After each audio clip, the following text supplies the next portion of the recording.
Get ready to join us as we explore the history of our past in another riveting episode of our video series, Canal Days, with Robert Comeau. Founder of Historical Tours of Greater Holyoke, Robert guides you through the historic treasures of the Connecticut River Valley. From canals, cemeteries, churches, and beyond, experience the landmarks and their stories that are the foundations of Massachusetts' rich history. Visit holyokecanaltour.org for more details, to book private tours, and watch the entire Canal Days video and podcast series. So get comfy and enjoy your personal tour right from your screen in today's episode of the Sons of Zion Synagogue. To be St. Jean Baptiste Union when it was first made, and it has a courtyard. There's a parking lot that they own behind it, but there's a courtyard right in here that they use. So when it was St. Jean Baptiste Union, it was a lot smaller, and they expanded the front. So you can see the front 15 feet. It's higher and newer brick. They expanded it out in the 1940s. And then the back, longer section is the St. Jean Baptiste Society was here, which is a French-Canadian society. All right, there's a wrought iron fence around the entire courtyard. And now we're going to go off to the Maple Street side, which contains the front of the synagogue.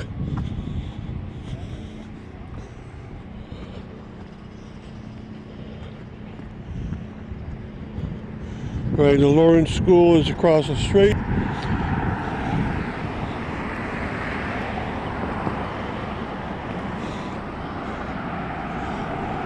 And the Holy Public Library is diagonally across Cabot.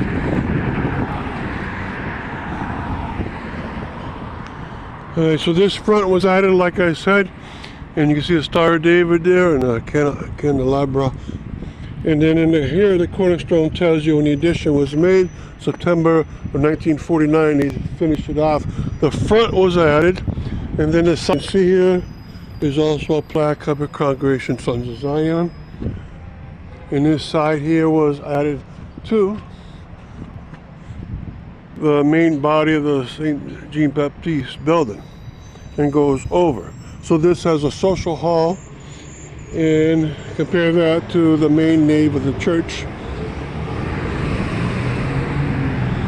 And this expansion outwards formed the Jewish Community Center, so the social center. Okay, we'll go on to the third side now, which is the Cabot Street side. This building was built up in the very late 1890s, and then they expanded this part. This great addition happened in the very early 1950s. So it was expanded twice by the synagogue themselves.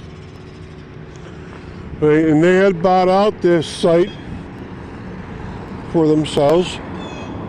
They were formerly based in the neighborhood of South Holyoke, and there was a lot of Jewish people down there. The other synagogue was there, and they would share that synagogue. All right, and then they came up here, and I think it was about 1913. They came up here, and they started to prosper even greatly, more greatly.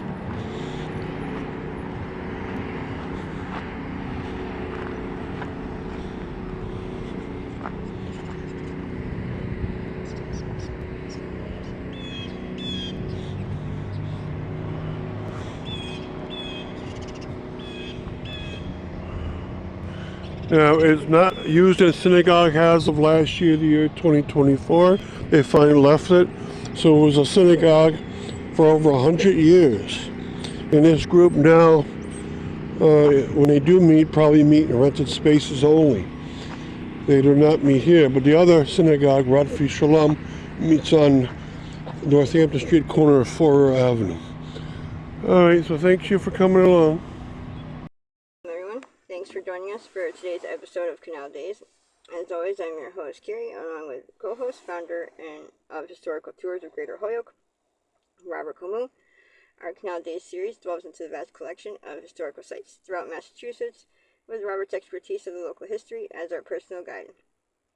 Each episode, we uncover history throughout local communities with historic houses, meaningful monuments, prominent pivotal pioneers, and remarkable remaining remnants, all while uncovering their seminal significance.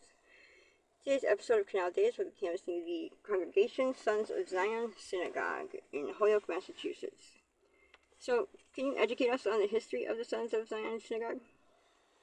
They started as a small group in South Holyoke, meeting in storefronts, and they wanted to start up a congregation with a little more liberal philosophy behind it compared to the others in Holyoke. Today we're going to talk about not only the history, but also the building they're in now, and their cemetery, and then what has become of the synagogue, since it's not, the synagogue's there, but they don't meet there anymore. So the history is that they started in 1904 in little stores in South Holyoke, probably along what's now Clemente Street, and they got their charter going. And then around 1915, they decided they were going to move into the St. Jean Baptiste Society building on Maple Street. And they bought it from that group. And it was a lot smaller than it was nowadays. It's about half the size at best, maybe 40% of the size. And they added to it, they put a new front on it in 1949, so it's 15 feet longer, and it comes right up to the sidewalk on Maple Street now. And they also added a wing off to the left as you look into it around the early 1950s.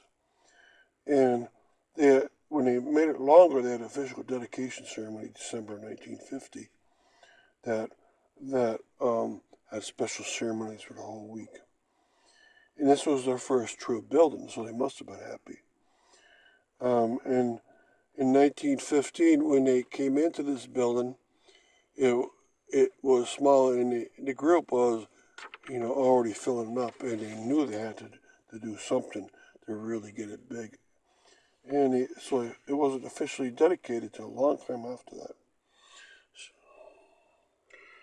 And compare the type of building it was previously.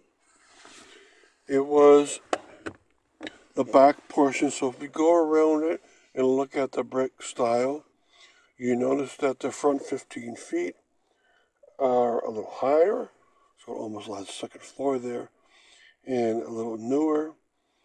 And it used to be back further, so you'd walk in to get to that door, and now it's a stairwell right onto the Maple Street sidewalk. So quite a difference. And it was formerly a St. Jean Baptiste Society, which is a big deal because to the Quebec people, this is their patron saint, Jean Baptiste. And thus, their society building was the place to have social functions. And they made great use of it. But they couldn't sustain it. It probably was made sometime in the 1890s, and by 1915 they had to sell it. But as a Jewish synagogue, it got expanded, and especially off to the left side. That side is called the social hall, and it has 2 stories to it. It has administration there, and it has a nice place for people to have lunch and supper together. And stick around, we'll be right back after a few words from our sponsor. Are you fascinated by local history and eager to investigate the obscure treasures off the beaten path throughout the state of Massachusetts? Or maybe just seeking an unforgettable cultural activity for family and friends to enjoy? Look no further than Historical Tours of Greater Holyoke, founded by Robert Como. With over a decade of experience, Robert offers captivating tours and presentations of historic sites and landmarks throughout the state. Whether you're interested in canals, cemeteries, charming churches, or more, Robert's tours provide a unique and enriching experience for all. And that's not it. You can also schedule private tours tailored to your interests, ensuring a personalized adventure and unforgettable memories. Perfect for families or groups of all sizes, making for an exciting hands-on learning experience that brings history to life. Simply visit holyokecanaltour.org or email bobcat4214, capital B, at yahoo.com to book your private tour today. But wait, there's more. Don't miss out on Robert's podcast and video series, Canal Days, where you can dive even deeper into the vital history of the Connecticut River Valley. Plus, for those who may not be local or would rather enjoy on the go or from the comfort of their home, Canal Days brings the adventure right to your screen. So don't miss out. Uncover the pivotal past with historical tours of Greater Holyoke to make your own history with memories that will last a lifetime. Remember to log on to holyokecanaltour.org for more information and secure your personalized experience today. Welcome back to the Canal Days episode of the Congregation of Sons of Zion Synagogue. And advise us on where the cemetery for the Sons of Zion is located. It's in Chicopee, not in Holyoke, and it's at the end of Ludlow Street, which is right off of New Ludlow Road. And it used to have a trolley go right up to it, so it's a trolley cemetery. And you could have a black hearse-style trolley car go right up to it and carry the mourners. And the cemetery started in 1898, and it's quite filled up right now. It's 1,000 people probably. And it has a nice chapel in front, devoted or dedicated by the Epstein Furniture family. They got a lot of money for their furniture stores and got a nice little chapel. And the cemetery itself is now wide open. It's been expanded, and it's a nice little place. And even when another congregation broke off from there, they used that for a while, then they opened up their own. So it's a cemetery with a lot of people in it. And can you comment on what has become of the synagogue today? As of year 2024, the congregation that was there has left, and if they do meet, they probably meet in rented spaces. They couldn't keep up with the maintenance at the Sons of Zion Synagogue, and so for the past year it's been abandoned.